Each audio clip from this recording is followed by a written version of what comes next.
Hoje a gente vai falar sobre o MEGA, o Make Europe Great Again, desde a Conferência de Segurança de Munique, ao que está acontecendo, né, com a ligação entre o Trump e o Putin para falar sobre a guerra da Ucrânia e esse movimento que está acontecendo na Europa de direita também. O segundo tema é toda essa disputa que continua entre o Musk e o Altman, que já vinham há algum tempo, há muito tempo nessa disputa e que agora teve essa oferta que o Musk fez para comprar a OpenAI. Então, o que aconteceu? O que é essa oferta? Quais são as implicações que isso pode ter e o que vai acontecer no futuro? E o terceiro tema foi o piti que o Jamie Dimon, que é o CEO do JP Morgan há 19 anos, deu para a sua equipe falando de trabalho remoto e falando que ia acabar com isso tudo, né? E chega de fucking calls, foi esse tipo de termo que ele usou. E o que está acontecendo com o trabalho híbrido, com a produtividade das empresas e com o espaço que hoje, né, muita gente está tendo depois da eleição do Trump de falar o que realmente pensa. E vamos lá, galera, para mais um Duplo Clique. Olá a todos e todas, nossos queridos ouvintes, mais um Duplo Clique aqui para vocês essa semana, mais uma semana intensa, né, Fê? E Fê também, de novo, tá no estrangeiro? Ai, tô em Chicago, vim para uma reunião de kickoff da Salesforce e, gente, tá menos 8 graus, feels like menos 18. Ainda bem que eu fiquei trancada na sala de reunião a semana inteira, né? Porque tá bem fresquinho aqui, eu diria, bem fresquinho. Eu fico com inveja. Aqui em São Paulo e em boa parte do Brasil tá uma semana de temperaturas na casa dos 35, feels like 40. Então não tá fácil pro lado de cá também não. Estamos numa vida de extremos, né, Déia? Podemos Sim, guardar vida esse de tópico para uma próxima semana de falar de todas essas mudanças climáticas Com e certeza. os impactos nas nossas vidas, né? Total, temos muitos. Podemos listar vários aqui que a gente sente na pele. Mas essa é uma semana importante. Temos uma semana importante acontecendo aqui. Acho que na verdade, as we speak, o J.D. Vance, vice-presidente americano, está discursando no Munich Security Conference, uma das conferências mais importantes, se não a mais importante do mundo de segurança. E isso é um tema super quente, desde que o Trump foi eleito, né? Não digo nem desde que ele entrou na Casa Branca, mas desde que ele foi eleito.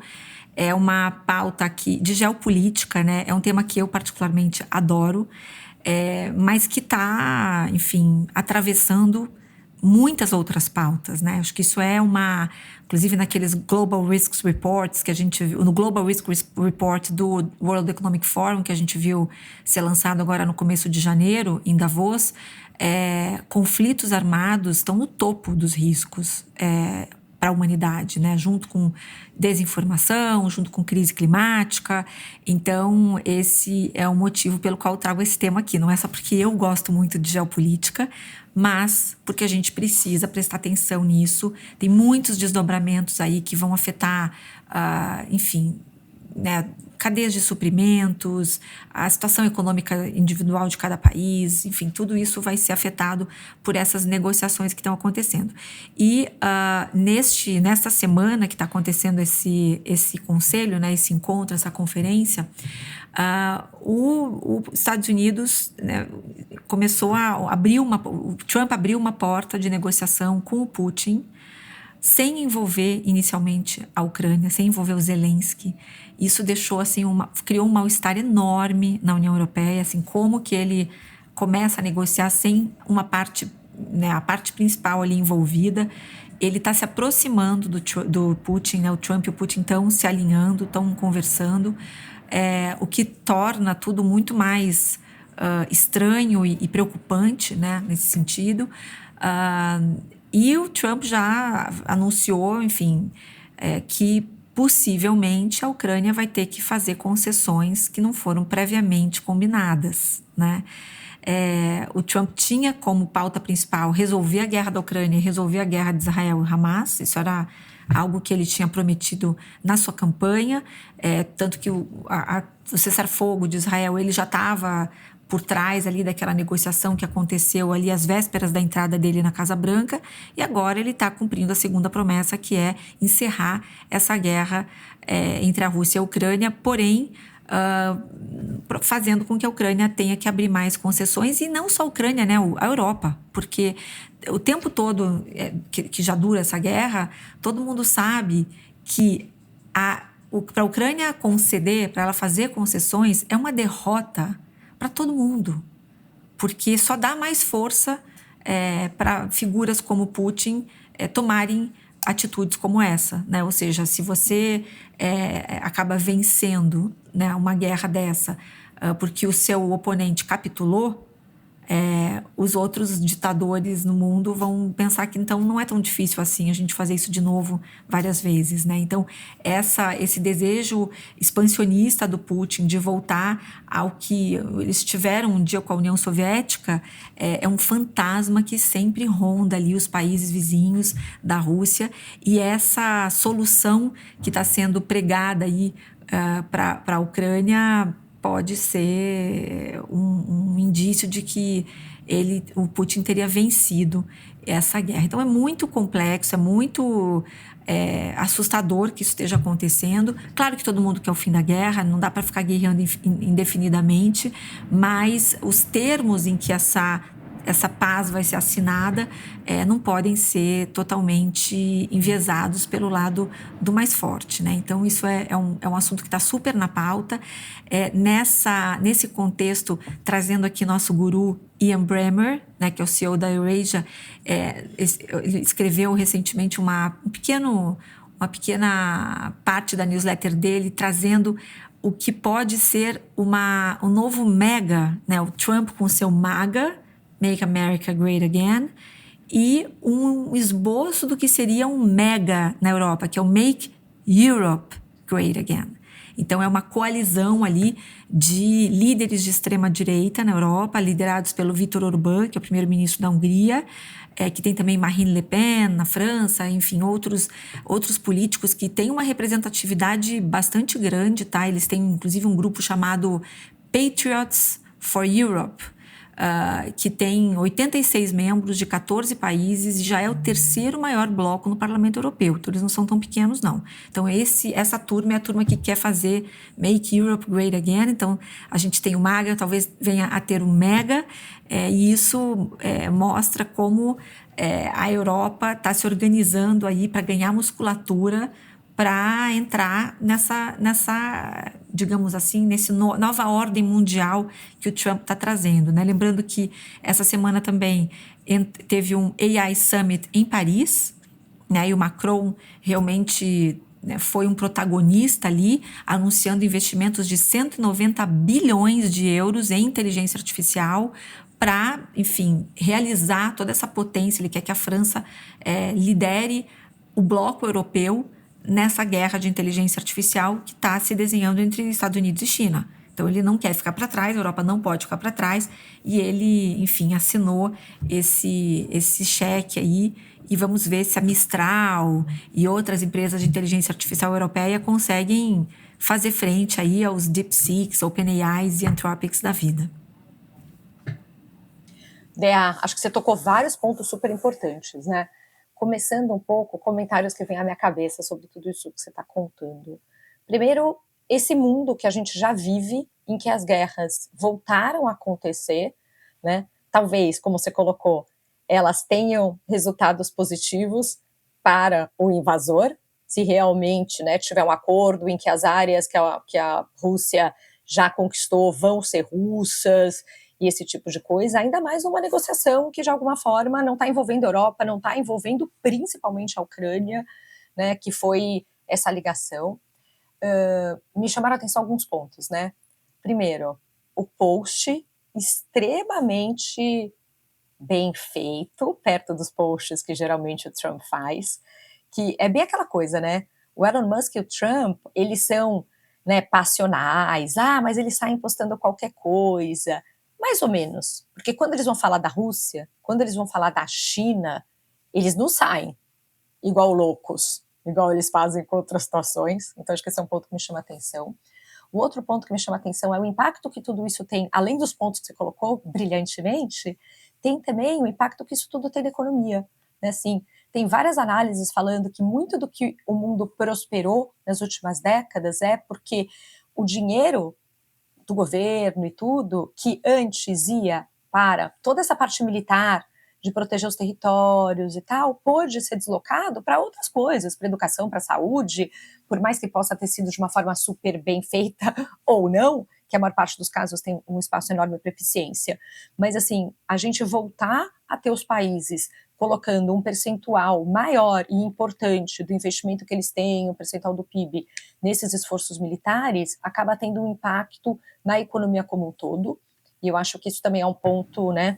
Perfeito, muito bem colocado. Inclusive, para os países entrarem na OTAN, eles têm que comprometer um mínimo de 3% do seu PIB para fins militares, e fazia muito tempo que os países não estavam nem atingindo esse percentual mínimo, porque o mundo vivia em paz e as prioridades eram outras.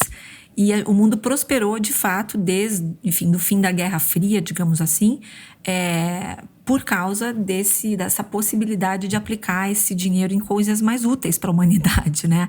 Mas o fato é que estamos novamente numa Guerra Fria. Isso tem sido repetido por muitos líderes governamentais, acadêmicos, econômicos também, né?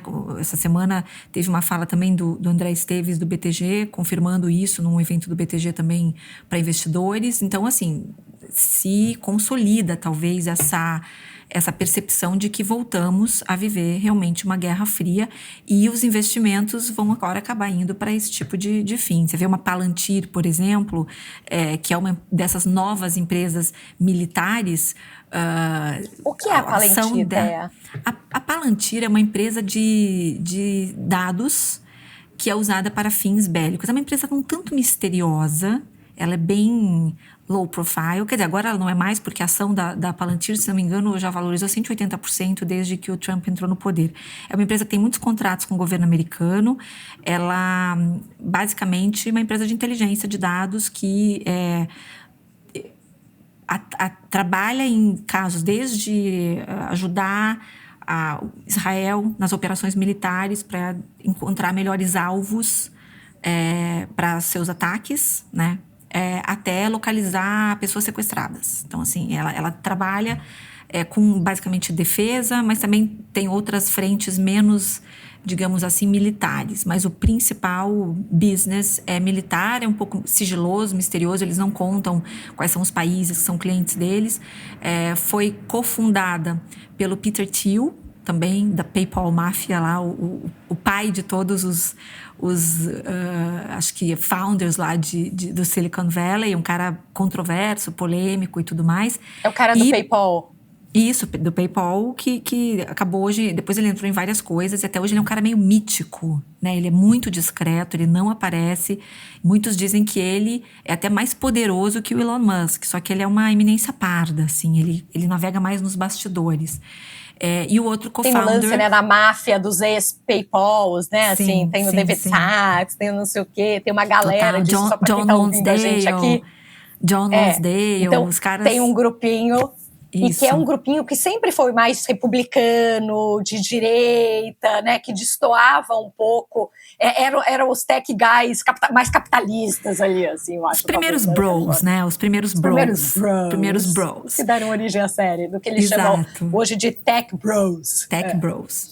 Mas o co-founder, junto com o Peter Thiel, é o Alex Karp, que é outra figura mítica. Um cara super insensado, super considerado assim meio gênio e tal, e que vai lançar inclusive um livro semana que vem, que está sendo super esperado, assim, que ele vai contar um pouco da trajetória e tudo mais, e acho que a Palantir é uma das empresas que a gente precisa prestar atenção. Aí ela está super alinhada com esse novo momento americano de defesa, de valorização dos Estados Unidos como potência, enfim, militar e uma potência mundial. Então, acho que são nomes, né? São empresas que vão... a gente vai ouvir falar muito, vai entrar talvez no repertório de muita gente nos próximos anos, diante desse fato de que a gente está vivendo de novo essa Guerra Fria. Dea, e outro ponto que você comentou é o do MAGA, né? E o do MEGA agora, do Make Europe Great Again. E aí eu acabei lembrando de uma coisa que eu vi essa semana, que tem uma petição rolando na Dinamarca, que é obviamente uma sátira, né? Saiu uma matéria no The Guardian, eu vou mandar aqui para vocês o link para quem quiser ler, mas eles fizeram uma petição que já tem mais de 200 mil assinaturas, né, de dinamarqueses, de uma oferta para o Trump para comprar a Califórnia. E eles falam, let's make California great again. E eles falam, gente, vamos lá, vai Trump, você nem gosta da Califórnia, isso está claro. Então, deixa a gente comprar a Califórnia, a gente vai implementar, agora vai ter pistas de bicicleta, ciclovias pela cidade, a gente vai ter um rule of law, a gente vai ter sistema de saúde, a gente vai ter... Eu morri de dar risada, né? E eles falaram que eles... Obviamente, para quem está ouvindo aqui a gente, né, mas isso é uma sátira em cima da Groenlândia, né, que Sim. os Estados Unidos quer comprar da Dinamarca. Então, eles falando, né, por que a gente, então, não faz uma contra-oferta, ao invés de vender a Groenlândia, a gente compra a Califórnia. Então, isso aqui é só para a gente dar um pouco de risada, mas está sensacional, eu vou deixar o link aqui para vocês. Muito bom, muito bom. Essas coisas, né, daqui a pouco parece que o Trump esqueceu da Groenlândia, né, porque entram outras coisas no meio do caminho, dentro desse conceito de flood the zone, que a gente falou no último podcast, né, de continuar inundando a mídia e as pessoas com notícias de todos os setores, medidas, decisões, declarações, posts, coletivas de imprensa, né, tudo super... de uma forma exagerada, intensa, muitas vezes até com o objetivo de fazer as pessoas ficarem um pouco atordoadas mesmo, né? Então a gente pensa que o Trump esqueceu da Groenlândia, já isso volta, né? Ele está keeping tabs lá, né? Ele está guardando todas essas questões aí para poder voltar. Essa semana teve também a história dele aparecer no gabinete lá no Salão Oval com o Elon Musk e seu filho X, né? X é o apelido, porque o filho tem um nome impronunciável, assim, com várias letras e caracteres estranhos, assim. Que não fazem parte do nosso alfabeto. Exatamente. Que não fazem parte do nosso alfabeto. É o filho dele com a Grimes. A Grimes é uma artista, também uma pessoa super diferente e tudo mais. Então, os dois tiveram, acho que 2 filhos, se não me engano. E a gente pôde ver as fotos, assim. Uma cena também muito insólita, né? O Musk discursando para a imprensa em pé no Salão Oval, com o Trump sentado observando e o filho brincando ali, ora no pescoço do Musk, ora fazendo uns comentários que até viraram meme depois, dizendo para o Trump ficar quieto, que ele não é o presidente. Enfim, umas coisas meio bizarras assim que continuam acontecendo nesse governo, né? Mas eu vi uma matéria sobre isso, super interessante, que era uma análise de quanto isso foi uma demonstração de poder do Musk, né? E para deixar claro que o Trump não manda nele. E essa análise mostrava que o Trump tem ternos, né? Já foi visto diversas vezes usando terno, e que geralmente, quando alguém vai no Oval Office com o presidente, todo mundo segue a vestimenta. Um protocolo. Todo mundo... tem um protocolo a ser seguido. E, de repente, ele dá essa do tipo, eu sou bilionário, ninguém manda em mim aqui, e que tudo isso foi pensado, não foi ocasional. Ele tá lá, sentar de terno, ele levar o filho. No primeiro momento, eu falei, será que ele tá querendo humanizar um pouco a imagem dele, levando o filho? Sim, foi o que mas eu depois pensei você para também. pra ver. Essa foi a primeira coisa, mas eu li muito mais coisas de que foi uma demonstração de poder, né? Ele vai lá, ele chega com uma criança, ele põe o filho... O próprio Trump, uma hora o filho começa a falar, o Trump dá uma parada, assim, ignorada no menino e tudo. Quer dizer, porque era uma situação inadequada para estar com uma criança. Totalmente inadequada. Tá tendo uma coisa super séria. E ele comentava, vou mandar esse link para vocês também, mas ele comentava que é bem aquela coisa dos bilionários, né, assim, de que De repente você vai numa festa, tá todo mundo, sei lá, de terno, Sim. E o tech guy tá de camiseta. E que antes a moda era, todos usavam preto, porque eles não queriam, né, a fadiga da escolha, né, assim, não, eu não escolho a minha roupa de manhã, eu uso preto todos os dias, porque eu não tô, assim, e agora estão todos, né, e faz uma análise do Musk, do Mark Zuckerberg, e do, do cara da Amazon, que fugiu, Jeff Bezos, olha que loucura, fugiu o nome, e falando quanto eles mudaram a imagem deles e o quanto isso é uma coisa realmente pensada. No caso do Musk, do Zuckerberg, aliás, é um rebranding, até foi longe, né? Foi além. Ele quis se tornar um cara cool. Ele sempre foi considerado um cara meio nerd, então o corte de cabelo, as roupas que ele usava, tudo super, o jeito de falar, né? E de repente, acho que um ano e meio para cá, mais ou menos, ele entrou num processo de rebranding, né? Ele criou uma imagem do Zuck cool, ou seja, usando óculos, correntes, camisetas com estampas assim masculinas, lutando jiu-jitsu, né? Que é hoje na verdade uma coisa que ele leva super a sério. Eu lembro que até ele tinha convidado o Musk para uma luta, né? Eles iam fazer uma luta, depois esse assunto ninguém nunca mais falou, mas ficou durante um tempo na mídia um debate ali entre os dois, tipo, onde ia ser. Nossa, eu lembro disso, Onde tinha é que a gente esquecido. lembra? Vamos fazer em Las Vegas, vamos fazer em não sei o que. Teve ali um momento em que eles estavam. Aí algum deles se machucou, providencialmente. Algum deles teve uma lesão e a luta, infelizmente, não pôde acontecer por conta dessa lesão. Mas é interessante ver como realmente teve esse rebranding mesmo. E eu concordo com você. Acho que toda essa cena que aconteceu no Salão Oval foi muito bem planejada. Não é que ele estava sem babá naquele dia e precisou levar a criança para o trabalho, né? Houve certamente uma série de conversas sobre como isso poderia acontecer, né? E o X, esse filho dele, também apareceu no palco num grande comício que o Trump fez na véspera da sua posse, no domingo antes da sua posse, dia 19 de janeiro. Eu não me esqueço porque eu estava... Foi véspera de Davos, eu estava na Suíça assistindo aquele grande comício que teve aquela banda tocando o YMCA, lembra? Village People, que também foi uma coisa absolutamente inusitada, né, insólita. Aí entra o filho do Musk. Enfim, foi um comício realmente, assim, me chamou muita atenção, assim, tipo, esse é o começo de uma nova era. Marcante, coloquemos, né? Pois é.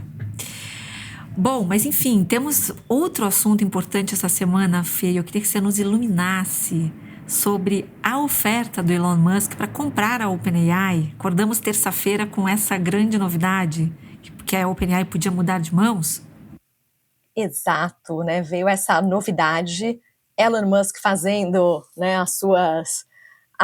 fazendo mais uma das suas.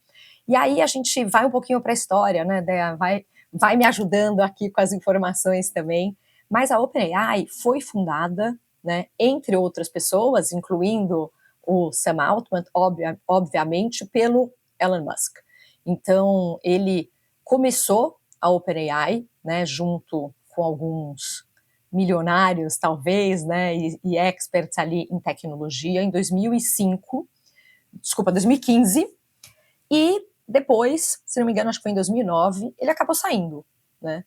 E ele acabou saindo, provavelmente 2019. achando que no 2019, provavelmente achando que não ia chegar a lugar nenhum, né? E foi surpreendido com o sucesso que a tecnologia desenvolvida na OpenAI acabou trazendo. E desde então, ele tem uma briga ali, né, com o Sam Altman e com a OpenAI. Ele fala que essa briga é porque eles estão traindo, né? Assim, a OpenAI começou, inicialmente, ela era sem fins lucrativos, né? E começou com um investimento de $1 bilhão entre essas pessoas, e ela tinha a missão de desenvolver inteligência artificial de uma forma segura e benéfica para a humanidade. Então, essa era realmente a ideia inicial. Em 2019, que ela passou a ser uma empresa de lucro limitado, para conseguir atrair mais investimentos. na minha percepção, né, e assim, acho que de muita gente no mercado, eles precisavam de muito dinheiro para conseguir, né, fazer a capacidade de processamento necessária para desenvolver essa tecnologia, e como é uma empresa sem fins lucrativos, eles não conseguiam captar isso. Então, eles acabaram mudando, né, e aí a OpenAI começou a ter uma série, né, de investimentos para conseguir chegar nessa tecnologia toda. A principal investidora como empresa é a Microsoft, né, e sempre existiu essa briga do Musk com o Sam Altman e tudo isso. Então, acho que isso já acontecia. E aí, o Elon Musk, essa semana, colocou uma oferta de 97,4 bilhões de dólares para comprar os assets da OpenAI sem fins lucrativos. A OpenAI tem uma estrutura super complexa, né? Até a matéria que eu mais gostei foi uma matéria do Gary Marcus, que é um cara que fala de AI, de tecnologia, e no fundo, para ele não estar ligado a nenhuma das empresas, nem nada, ele acaba tendo uma liberdade de fala para ser muito crítico. Então, ele sempre traz pontos de vista, assim, super interessantes. E ele até colocou, né, uma imagem de uma outra pessoa que postou um pouco que ela conseguiu entender, porque é super complexa essa estrutura da OpenAI. Né? Ele até comenta que é, com certeza, a estrutura de negócio mais complexa que ele já viu na vida. Mas existe a OpenAI, que é, né, for profit, mas ela é controlada por uma outra instituição que é non-profit. E o Musk colocou a proposta nesta empresa, né, que é a non-profit. E a teoria um pouco do Gary Marcus é de que a OpenAI está precisando de muito dinheiro, né? Ela precisa de muito cash para continuar esse desenvolvimento. Então, o Sam Altman está tentando captar dinheiro, está sempre captando dinheiro. E parte das negociações acontecem e tem um prazo, segundo ele, de que quando os investidores vão colocar dinheiro, eles ficam incomodados em colocar dinheiro numa empresa que é controlada por uma empresa que é non-profit. Porque no fim do dia isso é um investimento para eles, né? Não é uma doação para caridade. Até porque a gente fala em valores gigantescos. E segundo ele, a OpenAI concordou em converter 6,6 bilhões que ela tem de investimento, né, em dívida, se a companhia não for convertida numa for-profit sem estar embaixo dessa outra que é non-profit. Então é uma coisa muito doida, né? Mas assim, eles querem tirar essa relação para não ter esse risco de uma empresa non-profit em cima. E, segundo uma matéria que ele comenta aqui também, o que rola é que, para isso acontecer, existe um entendimento de que a for-profit teria que remunerar a non-profit, que é a controladora dela. E esse valor está estimado em 40 bilhões de dólares. Não sei como eles chegaram nesse valor, tá, gente? Mas é o valor aqui. Eles falam que as pessoas especulam que este valor seria em torno de 40 bi. E a partir do momento que o Musk vem e coloca uma proposta para comprar essa empresa, que é, né, essa non-profit, por 97 bi, e acabou de mais do que dobrar o quanto essa empresa vale. Então, se antes a OpenAI precisava de 40 bi para remunerar essa non-profit, agora precisa de muito mais. Isso é um tema super complexo, até quando você vai estudar, ler as coisas na internet e tal, porque assim, pouquíssima gente entende essa estrutura toda, mas imaginam que esse seja um pouco do power move aí do Musk para dificultar a vida do Sam Altman e da OpenAI e, de alguma forma, impactar a capacidade que eles têm de conseguir dinheiro, né? E, com isso, né, slow them down, né? Segurar eles, atrasar eles nessa corrida por IA. Então, isso foi o que eu entendi tudo dessa semana, Dea. Brilhou. É muito difícil entender essa estrutura toda, o que está por trás, né? E assim, seguir cenas dos próximos capítulos, né? Porque o board da OpenAI, que é obrigado por lei a avaliar todas as propostas que chegam para a empresa, principalmente uma proposta desse montante, né, que não é uma brincadeira, ainda não recusou formalmente essa proposta. Então, isso é um detalhe interessante dessa conversa, né? O Sam Altman rapidamente foi pro Twitter, pro X, na verdade, e é engraçado ser pelo X isso, né? Muito curioso.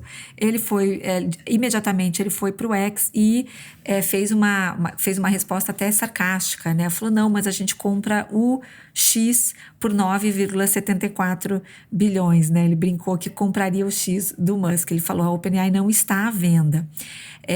Claro que ele quis, obviamente, eles têm uma questão pessoal ali também envolvida, então ele quis rapidamente fazer dar uma resposta rápida, mas a verdade, analisada numa ótima matéria do TechCrunch ontem, é que tem algumas questões nessa proposta que precisam ser observadas, assim, pequenos detalhes que podem fazer diferença, porque nos primeiros momentos ficou todo mundo especulando se isso era uma proposta séria ou se era apenas uma brincadeira do Elon Musk, né?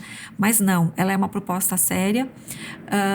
Ela colocou, a proposta tem um deadline muito claro, se não me engano é final de maio de 2025, então ela tem uma data de validade um pouco estendida, não é uma proposta que foi colocada com deadline curto, ou seja, eles acham que existe até espaço para uma negociação, então essa proposta tem um deadline firme aí de final de maio.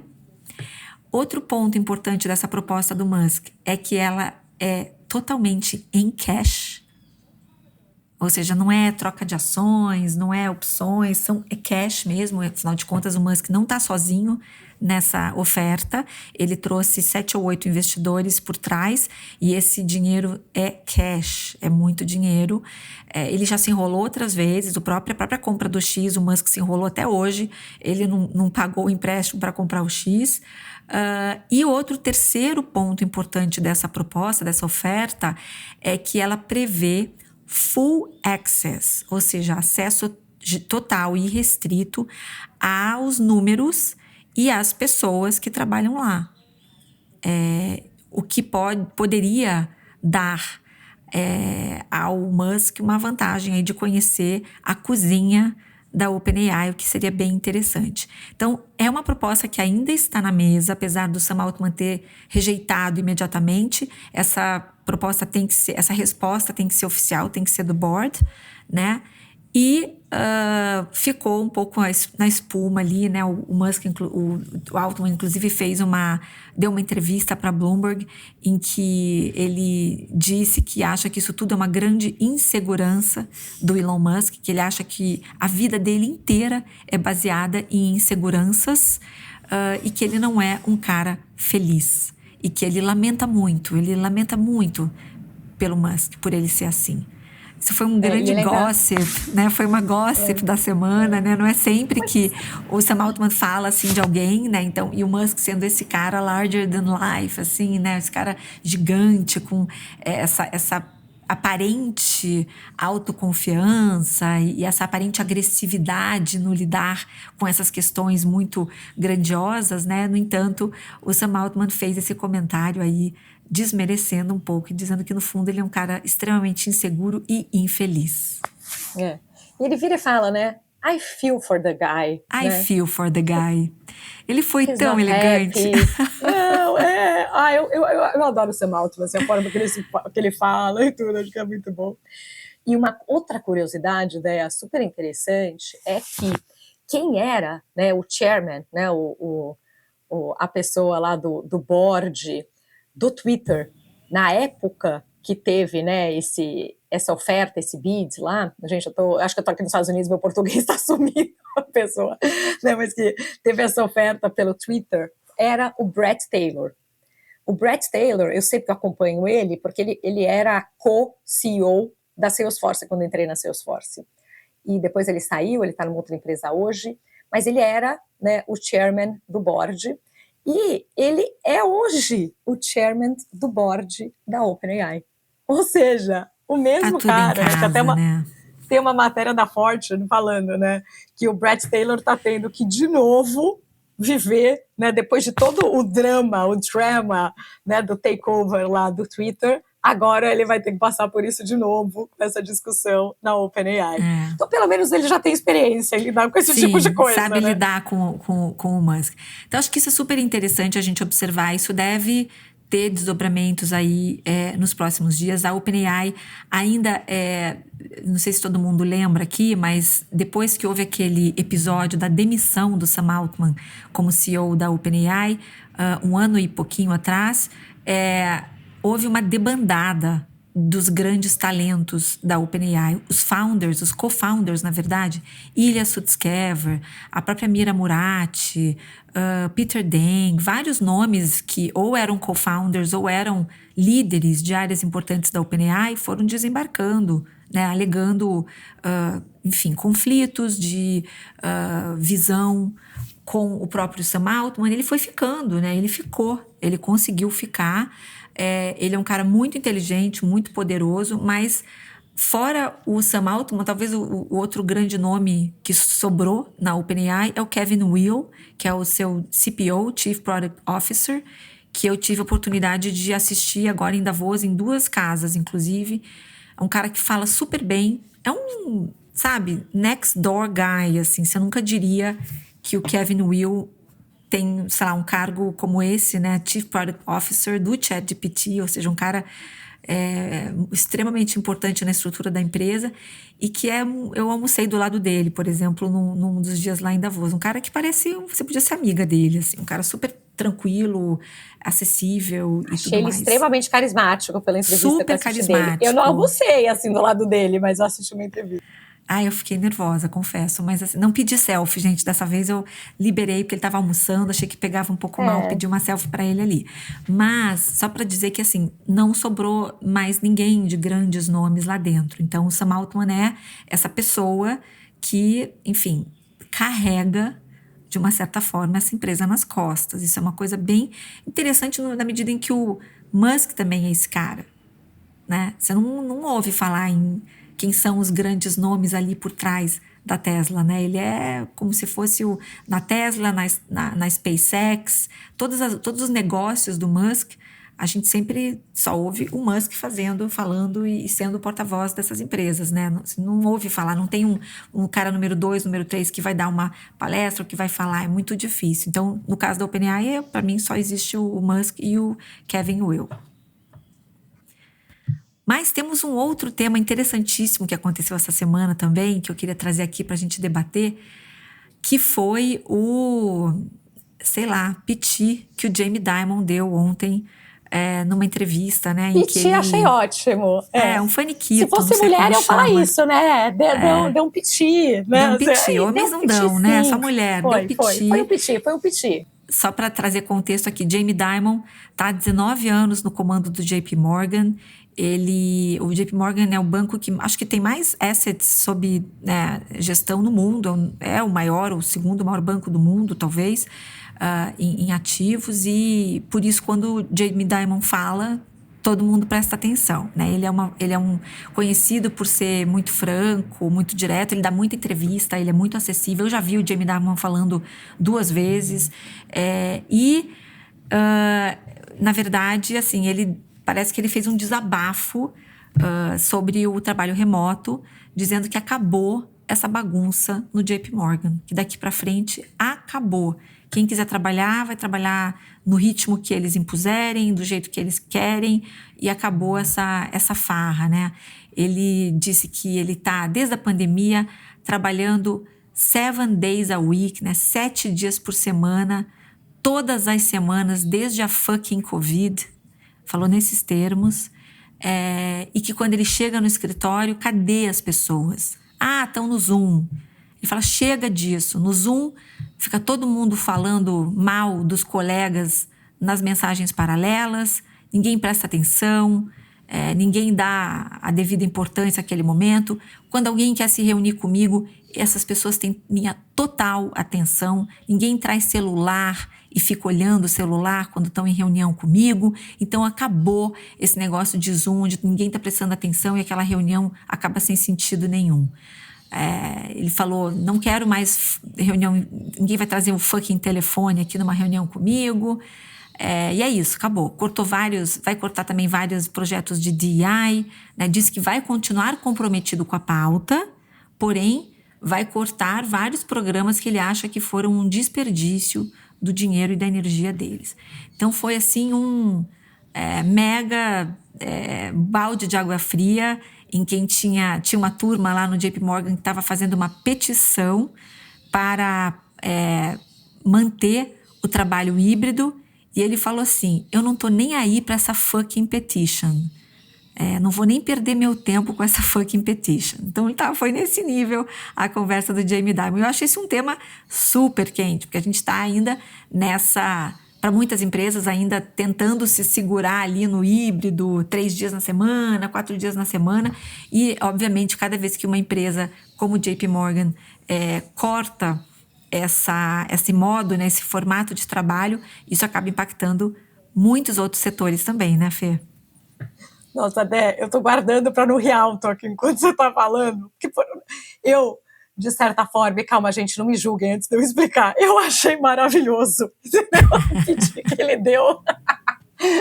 E eu vou me explicar, calma, não me julguem. O que eu vou explicar é o seguinte: gente, a gente tá falando de um banco de investimento, né? Esses caras, a maior parte das pessoas que vão trabalhar, eu fiz GV, fui trabalhar em marketing, estou em tecnologia hoje. Meus amigos que foram para banco de investimento foram sabendo que eles iam trabalhar igual loucos. Sempre foi, né, assim, o modelo. E eles iam ganhar muito dinheiro.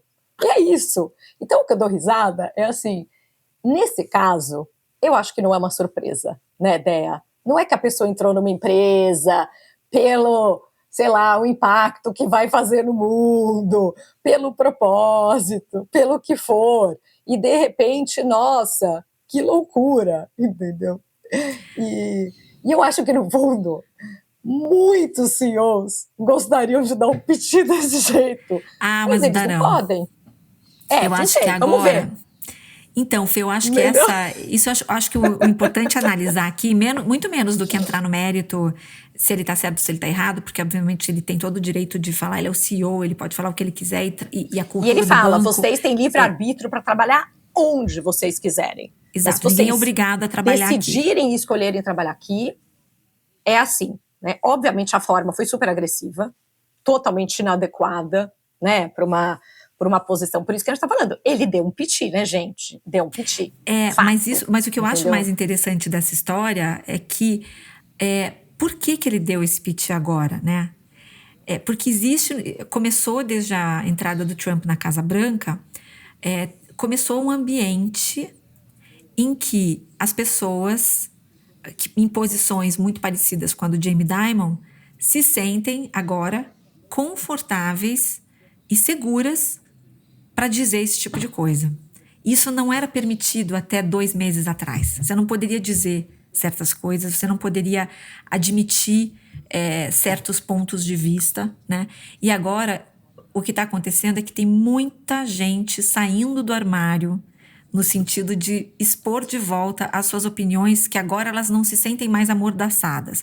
Tem muita gente dizendo que bom, chega, não preciso mais agora falar politicamente, de um jeito politicamente correto. Eu posso usar as palavras que eu quero usar, eu posso externalizar minha opinião, dizer o que eu penso, sem me preocupar em ficar ferindo suscetibilidades de populações minorizadas. Esse é o ambiente hoje que está se construindo nos Estados Unidos. O Trump, no fundo, ele deu um aval, ele deu um permit para que as pessoas voltem a dizer coisas que eram ditas antes de 2018, antes de 2017, que a gente não estava mais falando nem podendo falar. Então, assim, hoje, isso que o Jamie Dimon está fazendo é só o começo. Outros CEOs também vão, enfim, trazer esse tipo de libertação, digamos assim, de uma forma muito mais contundente. Então, acho que a gente está só começando, a gente já está vendo os projetos de DI serem cortados. Então, isso tudo está, de uma certa forma, acontecendo diariamente, desde que o Trump entrou no poder, mas esse tipo de rant, né, esse tipo de desabafo, eu acho que a gente vai começar a ver cada vez mais, porque isso vai trazer apoio também. Eles sabem que, na medida em que eles também se expõem dessa forma, muitas pessoas, né, muitos clientes que têm dinheiro no JP Morgan vão dizer yes, Now we're talking, né? Agora sim, agora a gente está aqui, vamos falar de uma equipe totalmente focada, que vai estar aqui, sei lá, 14 horas por dia trabalhando, não vai estar em trabalho remoto, não vai estar no Zoom, agora sim a coisa vai melhorar. Então, isso vai ter um efeito cascata, provavelmente o Goldman Sachs vai fazer isso, todos os concorrentes vão fazer, e aí fica só um comentário da Jane Fraser, que é a CEO do Citi, dizendo que não, que o Citi vai manter as suas políticas, seu trabalho remoto, híbrido, na verdade, e que nada muda. Então, interessante ver como isso vai play out, assim, como isso vai se desenvolver nos próximos meses, assim. O que eu acho que precisa ser dito é o Trump, com suas ameaças, com suas afirmações de que agora a América é meritocrática de novo, né? E cancelando todos os, né, quem trabalhava de forma híbrida no governo americano, tudo isso acabando, isso realmente dá um aval para que os CEOs americanos embarquem na mesma onda. Sim. O lado que eu até comentei, né, maravilhoso, eu acho que assim, é maravilhoso a gente conseguir, de certa forma, saber quem é quem, né? E quando você fala, ontem eu estava batendo papo com uns amigos aqui, justamente sobre quem está apoiando o Trump, quem não, desses big guys de tecnologia, e a gente estava comentando, né, quem que está saindo do armário? O Mark Zuckerberg saiu do armário, né? Ele sempre achou aquilo e agora ele pôde falar Exato, aquilo. não é que ele mudou tem de alguns opinião. Que estão meio que playing, tem alguns que estão meio playing the game, entendeu, né? Então assim, eu não acho que um Tim Cook acha que, né, estava feliz em apoiar as ideias do Trump. Ele estava lá mais para provavelmente apoiar. Então, acho que esse seu termo de muita gente vai sair do armário é maravilhoso, né? Porque acho que isso sim está acontecendo. Eu achei interessante uma nuance do que ele falou, né? De que ele virou e falou num determinado momento que tem muitos problemas, como, por exemplo, as gerações mais novas, né, os funcionários mais novos, que estão sendo prejudicados por isso, e que eles não podem, né, que eles podem ou não fazer parte do seu time, mas eles estão sendo deixados para trás, eles estão sendo deixados para trás socialmente, nas ideias, no encontro com as pessoas, Sim. E que na realidade minha aposta é que a maioria de vocês vive em comunidades muito menos diversas do que a dessa sala. E ele fala um pouco também de eficiência, né? Ele fala que cada área devia buscar ser 10% mais eficiente. Se eu estivesse gerindo um departamento com 100 pessoas, eu garanto para você que se eu quisesse, eu conseguiria geri-lo com 90 pessoas e ser mais eficiente, né? Ele fala, eu garanto. E eu poderia fazer isso quando eu durmo, né? Que no fim do dia essas burocracias de eu preciso de mais gente, eu não consigo fazer, é porque você está preenchendo requisições que não precisam ser feitas, sua equipe está indo em reuniões que não deviam estar, que alguém contou para ele que para aprovar algo no Wealth Management, Sim. Eles tinham que passar por 14 comitês. E ele falou, estou ansioso para pegar o nome desses 14 comitês. E eu estou sentindo uma vontade de demitir 14 chairmen de comitês. Eu não aguento mais. Então, eu acho que tem também algumas nuances disso, que é essa coisa de, além de tudo que você já colocou brilhantemente, né? Eu acho que existe o impacto das novas gerações, sim, né? E que não tem mais ambiente de aprendizado. E a gente, eu acho que está tendo dois fatores que estão se juntando, que é a inteligência artificial, junto com esta falta de ambiente de aprendizado, porque de repente as pessoas não estão lá presenciais, que sim vai impactar, e isso vai ter um impacto nos negócios daqui a pouco, quando for a hora de renovar essas pessoas e tudo isso. A gente precisa ter gente preparado, então acho que esse também é um lado interessante. E esse lado da eficiência, né, Dea? Porque muitos das empresas grandes, né, eu acho que as empresas menores acabam sendo muito mais eficientes porque elas não têm opção.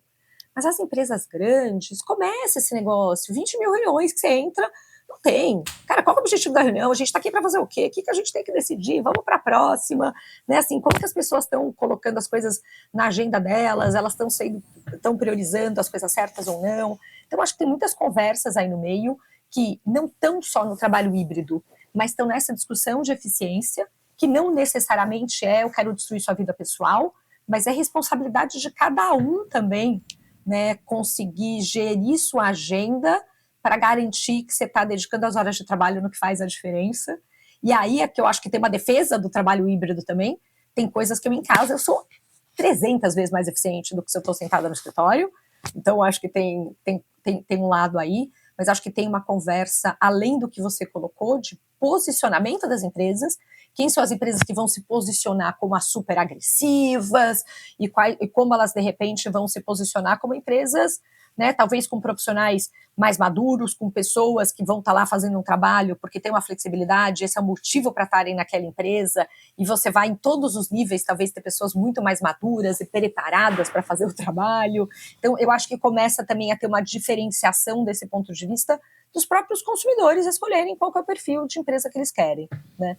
Então, acho que antes estava todo mundo presencial, foi todo mundo para o híbrido, alguns começaram a voltar. Me preocupa mais em relação ao trabalho híbrido, como as empresas de tecnologia voltam, quando as empresas que não são as super agressivas do ponto de vista capitalista voltam, né? Mas mesmo assim elas não estão voltando 100%, elas estão voltando em parte. E agora, nessas super capitalistas, a gente também vai começar a ver isso como um dos fatores de diferenciação e até, né, diferencial competitivo para um lado para o outro. Com certeza, eu amo esse assunto. A gente já falou bastante disso aqui e vamos continuar falando porque eu acho que esse é um dos desafios da nossa década. Como a gente vai navegar esse futuro do trabalho, né? Na medida em que, de novo, esse ambiente, esse clima de demanda por produtividade e eficiência que agora veio com a entrada do Trump e com o DOGE, né, que é o Department of Government Efficiency do Musk, e que já vai começar a entregar resultados, com certeza. A gente não deve se iludir quanto a isso. Ele vai mostrar que vários órgãos do governo americano vão continuar funcionando e operando normalmente com menos pessoas, e isso vai ter um impacto em tudo, como foi quando ele fez isso com o Twitter lá atrás, né, que ele acabou reduzindo em 80% a força de trabalho do Twitter e o Twitter continuou funcionando. Então, acho que isso vai acabar acontecendo e vai gerar uma narrativa de, tá vendo? Podemos ser muito mais eficientes do que somos, gastar muito menos com pessoas, né? Porque, além de tudo, além desse corte que precisa acontecer no que é burocrático, no que é ineficiente, tem aí por fora a inteligência artificial correndo, oferecendo opções de automação de funções que hoje ainda são feitas por pessoas. Claro que quando você usa uma inteligência artificial hoje, ela ainda tem defeitos, ela ainda alucina, ela ainda dá respostas erradas, a gente passa por isso todos os dias, né? Mas o ritmo com que essas ferramentas estão melhorando é muito grande. Então, a gente tem que entender que isso é parte do processo e que já vai, e muito em breve, muitos desses erros vão sendo corrigidos e a gente vai tendo uma resposta cada vez melhor, né? E aí, é isso. A gente está vendo que muitas dessas pessoas vão ter que ser retreinadas para fazer outras funções. Que funções serão essas, né? Quem está preparado? Porque, por exemplo, a Meta acabou de demitir essa semana, a gente nem falou disso, mas a Meta no início dessa semana demitiu mais de 3 mil pessoas. E anunciou que vai contratar algumas outras centenas de funcionários para trabalhar exclusivamente com inteligência artificial. Então, tá claro, quem não tiver muito familiarizado com essas ferramentas, quem não souber trabalhar de forma íntima com as ferramentas de inteligência artificial, provavelmente não vai ter lugar nessas empresas daqui a muito pouco tempo. E o tempo que a gente está tendo para se adaptar a isso é muito pequeno, porque as coisas estão indo muito rápido. Agora é a Meta demitindo 5% da sua força. Sei lá, daqui a 2 meses pode ser uma Microsoft, pode ser uma Amazon. E aí a gente vai começar a ver realmente uma massa de pessoas que vai ser jogada no mercado de trabalho sem tempo para se reerguer, para aprender, para poder usar. Então, é isso que me preocupa, né? Então, essa discussão sobre eficiência, sobre produtividade, e que passa pelo trabalho híbrido, sim, mas não, esse é apenas uma pequena parte aí dessa discussão. Mas o que a gente vai fazer quando essa massa de pessoas perder seus empregos e não tiver mais como ser readmitido em outro lugar. Então, assim, por exemplo, eu estava conversando com o Lars, meu marido, hoje de manhã, sobre países do sul global que muitas vezes servem como hubs de mão de obra barata para empresas de tecnologia, né? Se essas pessoas forem displaced, forem desligadas, né, por não ter talvez as skills, a formação, as capacidades necessárias, esse impacto vai ser sentido primeiro em países do sul global, que já são países com mais carências de recurso. Então, como que isso vai impactar a economia global? Então, é complexo, gente. A gente nem tem tempo para discutir tudo isso aqui. É um assunto muito profundo e muito interessante, muito, muito importante que a gente discuta. Sim. E deixando só um gancho para os nossos próximos papos, né? Existe uma revolução gigantesca acontecendo também em direção a agentes, né? A própria Salesforce, empresa na qual trabalho, porém todas as minhas, né, opiniões aqui não estão relacionadas a isso, é um projeto independente, mas está pivotando para agentes, né? Depois eu preciso trazer esse tema para explicar para a galera também um pouco melhor o que é agente, os tipos de agente, tudo isso, porque isso é uma coisa gigante. E o que está acontecendo nas empresas de tech é que a revolução de IA, mesmo para as empresas de tech, é tão grande que as empresas estão tendo que virar o foco. A própria Meta, não está mais falando mais de metaverso, eles mudaram para abandonaram. Então está tendo, elas estão pivotando, e isso está levando a uma mudança de estrutura, né? E às vezes não é necessariamente que ela está fazendo um layoff, às vezes ela avisa a pessoa que não existe mais aquela posição dela, ela tem 2 meses para chamar outra posição. E aí cabe a ela ter os skills e ser recontratada numa posição que tem sentido agora, né? Então tem algumas diferenças nisso tudo. E daqui a pouco isso vai começar a chegar nas empresas em si. E eu acho que uma coisa interessante, né, a gente acabou falando muito pouco do Summit que teve em Paris, né? Comentamos um pouco isso. Mas esse Summit, né, só para dar um cheirinho aqui final para a gente concluir, mas esse Summit, ele aconteceu primeiro em UK, e ele chamava Safety Summit, certo? E depois certo. ele aconteceu ano passado, há 2 anos atrás, aí ano passado ele aconteceu na Coreia do Sul, e esse ano ele está acontecendo em Paris, e esse ano eles mudaram o nome. Ele não chama mais Safety, ele chama Impact, porque ele já está falando muito mais do impacto. A gente viu um discurso, por um lado, da Europa, que estava colocando um monte de coisa, de safety, tudo isso, preocupada em estar fora dessa corrida, que está, de alguma forma, se polarizando entre China e Estados Unidos. Perfeito. Então, eles já estão com outro discurso. E eles estão, né, e eu já vi várias coisas, assim, até em relação ao regulamento que o Biden tinha feito em relação à IA, que o Trump já cancelou tudo, e que tinha 1000 críticas, que era complexo, não era eficiente, whatever, mas que era muito mais pensando na corrida contra a China. Então eles estão muito mais focados se a China vai ter acesso a chip ou não, está muito mais nessa guerra fria do que como que eles vão fazer o reskilling da força de trabalho, como que eles vão lidar com os impactos do que isso vai trazer, né? Então, acho que isso também é um tópico para a gente trazer no futuro. Você conhece bastante também dessa parte de renda universal. Acho que tem algumas coisas legais para a gente trazer e comentar com a galera também. Eu gosto e aí muito a gente viu os Estados Unidos se recusando a assinar, né, o acordo, porque, obviamente, não quer regulamentação. Claro. E a gente vê UK se recusando a assinar, porque falou que não está bom o suficiente, não está detalhando, né, fazendo outro tipo de crítica, que também não sei se não assinar é o caminho, mas a gente começa a ver cada vez mais esse tema esquentando, né?